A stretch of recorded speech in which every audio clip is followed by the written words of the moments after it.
Now we'll get rolling here. I don't know. There's just a whole lot else to say. Everybody, obviously, from this weekend, it was tough, right? I mean, that was a tough one to swallow. And in a lot of ways, for the first time, we played complementary football, and I'm talking about the first half, and that's really what we've got to be able to kind of hone in on and find ways to continue to be able to do. Play complementary football, offense, defense, special teams. A big emphasis as we went out there on the road in this league. You got to play great on special teams. You got to say dominant special teams, and I thought we did a really good job in that phase of the game. We ended up, giving one back to them, and is not the way you can do it on special teams. That's not dominant special teams, but for the most part and everything else, we're very, very solid there. And that kind of allows you to play that complementary football that we've got to be able to do. Like, we're not going to, sugarcoat anything here. Like, if we don't play in all three phases of the game, it's going to be difficult for us as we continue to grow and build. And so there's not one in particular thing that you say you got to be able to do. You got to be able to do it in all three phases. And that's going to have to be our MO. That's going to have to be the focus for what it is that we do. And when we keep talking about these winning habits, well, the winning habits as a team is to be able to play complementary football, is to be able to play in all three phases. And all three phases have got to be able to contribute to winning. We're just not to the point right now where if we're not playing well defensively, well, it's okay because our offense is going to go out there and outscore them. If we're not playing well offensively, that's okay. Our defense will go out there and we'll shut them out. We're just not to that point. In my career, I've been fortunate to probably be at that point maybe three or four times in my career where there's an opportunity where you say, okay, we're not playing very well or not scoring offense. Okay, we're not going to give up any more than 3 points. And then vice versa, hey, we're not playing real well on defense. All right, we'll score 35, 38, 40, whatever we have to score.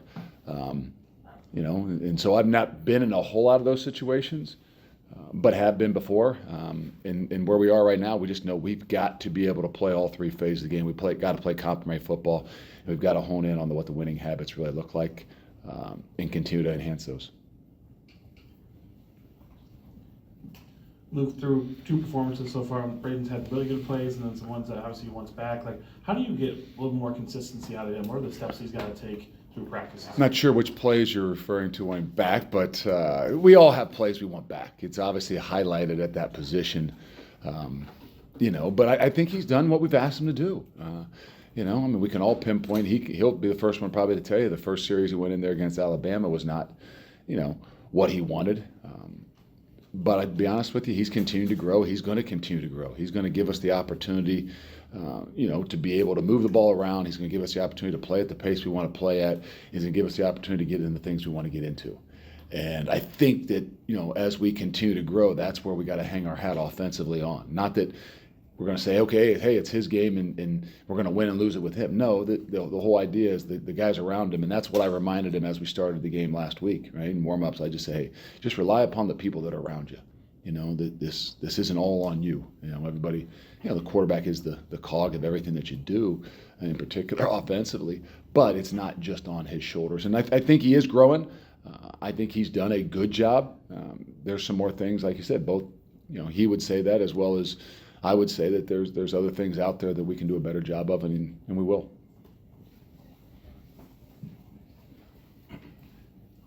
Hey, Luke, Elijah Hills, I believe, played the most snaps he has so far, I think 50.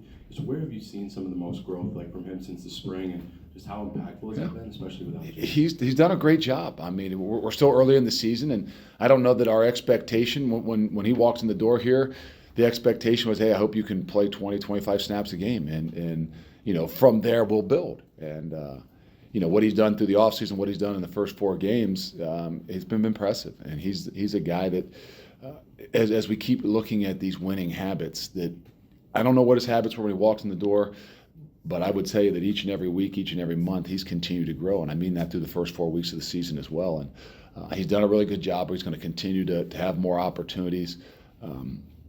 But he's a guy that, like, when it gets down to it, we're talking about the hunt or be hunted.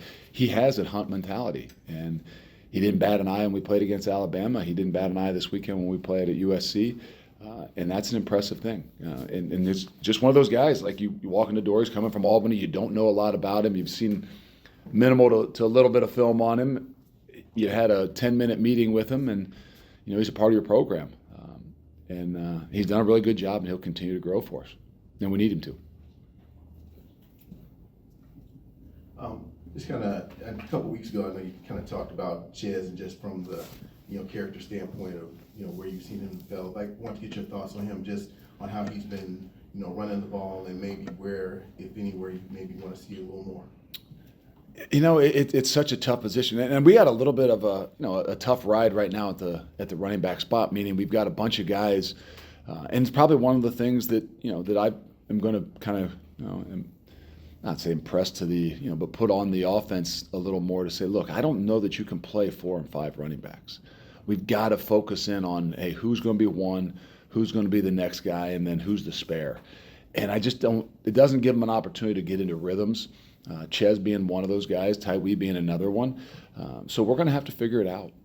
Nothing against Ches, nothing saying, hey, he's going to get 30 touches now. But what we need to find out is who can get hot and who with more opportunities are going to have a better chance for us. And that's what's really kind of difficult for Ches, for Tywee, and even for some of the young guys. So when we talk about continuing to develop, finding the winning habits, we got to find the winning combination too. And there's not one thing that you could say, well, this is going to give us the best opportunity.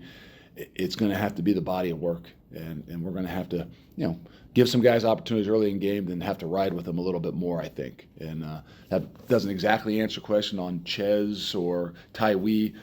But right now, I just don't know that we're giving those guys enough opportunities to see if they can get hot, see if they can create some things. Because I think to date, our longest run is maybe 25. I think Yak has the longest one, and the second longest one might be the one that Ches turned over, and then the third longest run is Tywee, probably on the touchdown this week. And there's bigger plays that need to be had in that at that position. We got to figure out if we're not giving them enough of those opportunities to get it. I can't tell you exactly who that'll be. Luke, where do you think this program has taken the biggest steps forward since you got here? It can be on or off the field, and where do you feel like you need to grow? That's a tough question. That as you're sitting in the midst of things, there's baby steps.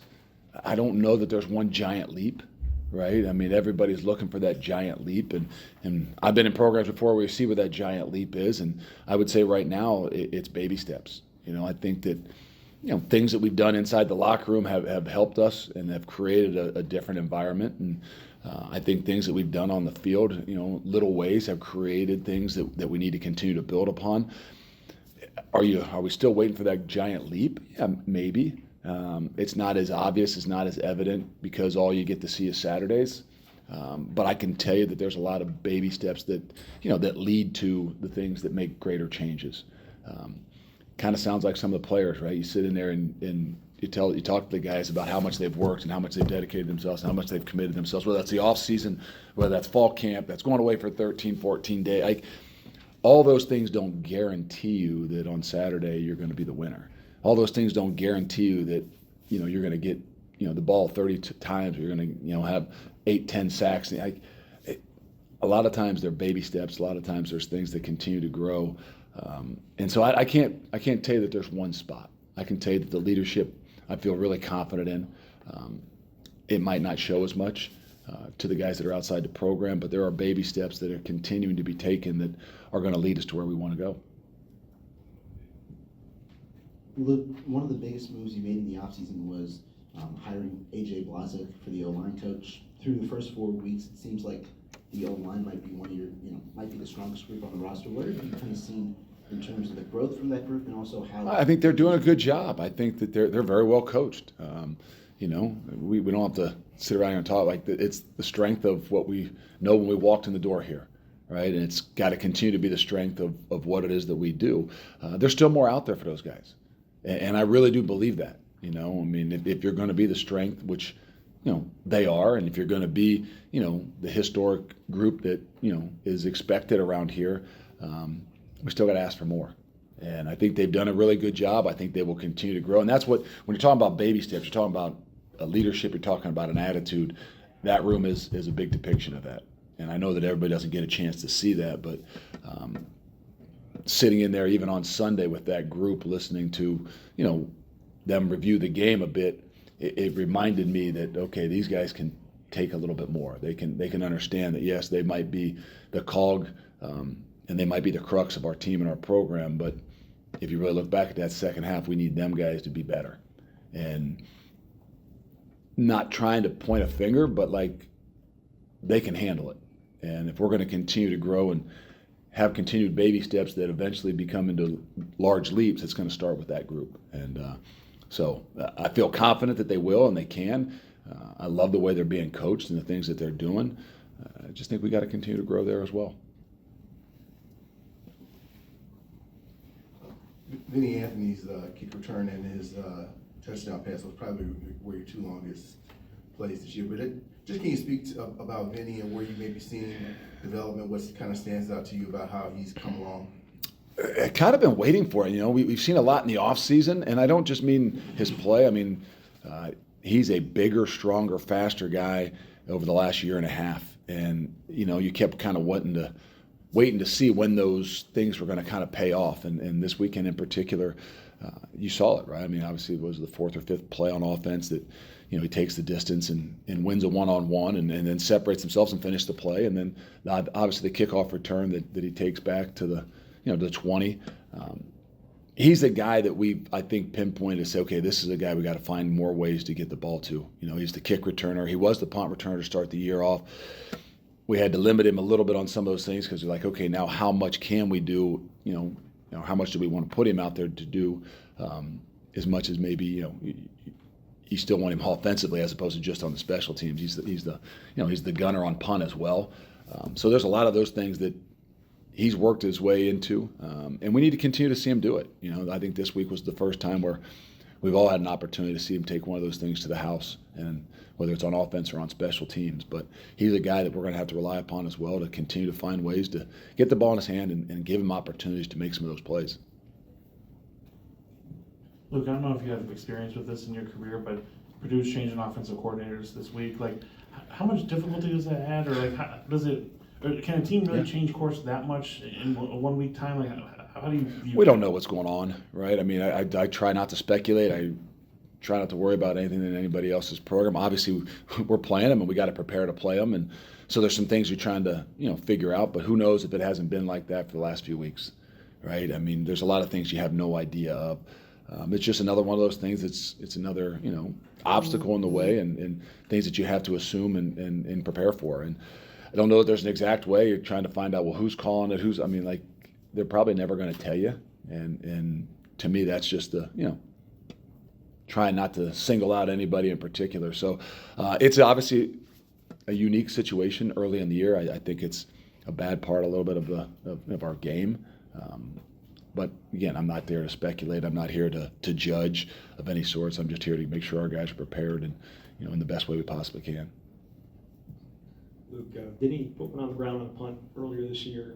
Tyrell put one on the ground on Saturday. Do you have to try somebody else back there?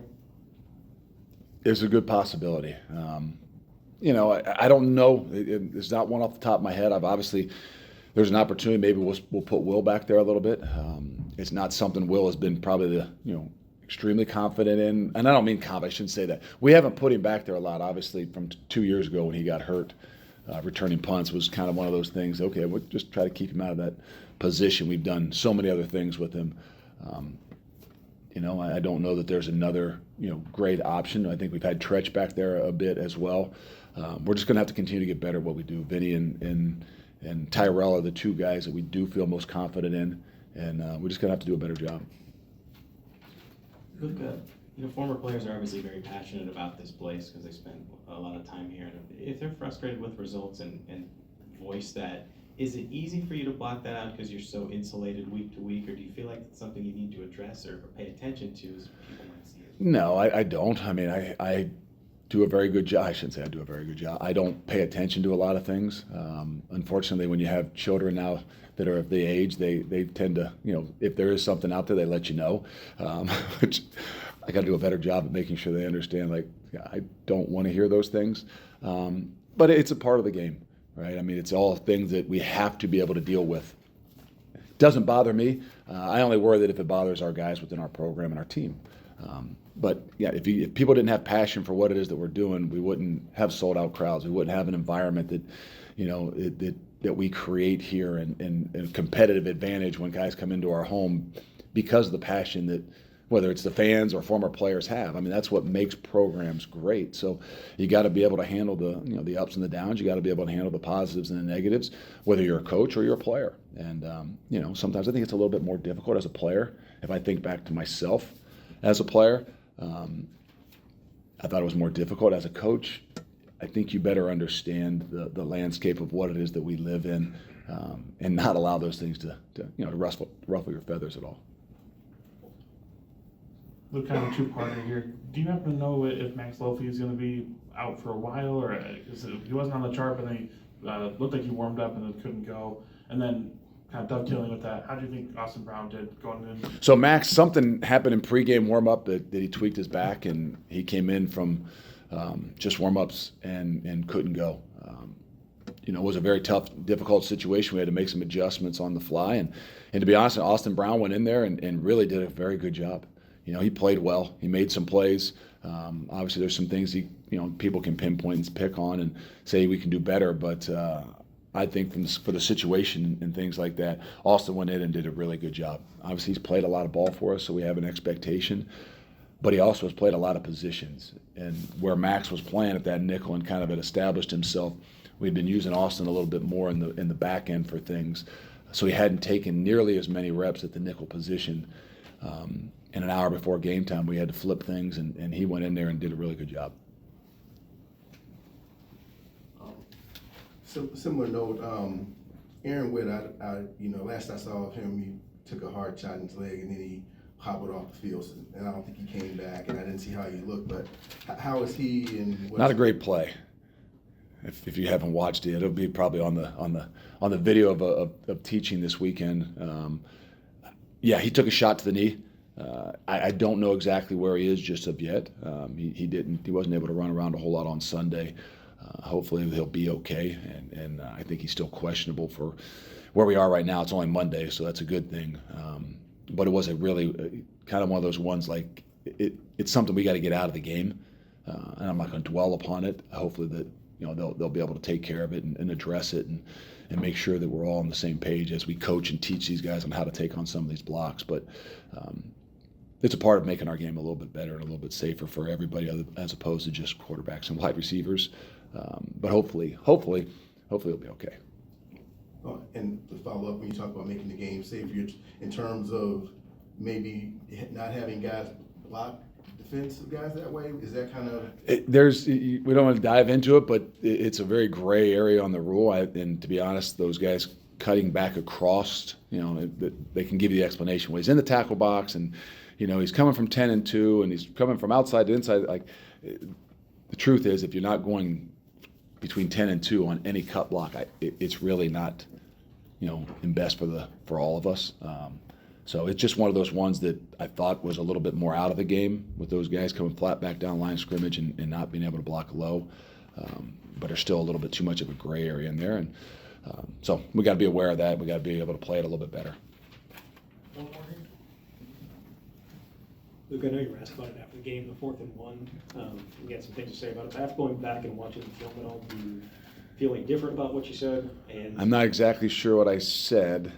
Well, just it doesn't matter if you don't block type of stuff. Yeah, it is. I mean, again, I know that there's a lot of opinions for situations like this. When it comes down to short yard situations, whether it's 4th and 1, 4th and 3, you got to do what it is that you do best. And if we believed that the best thing for us to be was under center, if we believed the best thing for us to be with a fullback behind us, then we would. But it still comes down to execution. And that's, as you look back at the entire game, we had opportunities. There were things that were in front of us. We made enough plays to give us a chance to win a football game and a really big football game on the road. But when it comes down to it, we didn't execute. That's one of those plays that you can pinpoint to say is a big part of lack of execution. 3rd and 7 on the 7-yard line. Okay, they make a play, but a lack of execution. Dropping a punt is a lack of execution. Are you going to switch punt returners because you dropped the punt? Are you going to switch exactly what it is that you think you do well, in short yard situations? No, I mean, we got to continue to grow and be better. But if there's two things that stand out to me that we, continue to harp upon, I'm sure people have opinions of, are the last two games, fourth down situations that are, probably put us in a really, a situation where we would expect that this is something that should be a strength for us and what we do. In the last 2 weeks, the last two games, it hasn't been. So yeah, don't think that we don't go back and look at it, and whether it's an opinion of someone in here, whether it's an opinion of somebody on TV, I hear it from my wife as well. Like, yeah, they're not bad. They do make us kind of think about things. Like, is this, just because it comes from whoever it comes from, is this an option? Would it be a better option for us? And if we believe it will be, we will. And if we don't believe it will be, we'll go back to making sure that, hey, it's still about execution, whether, at whatever formation you get into.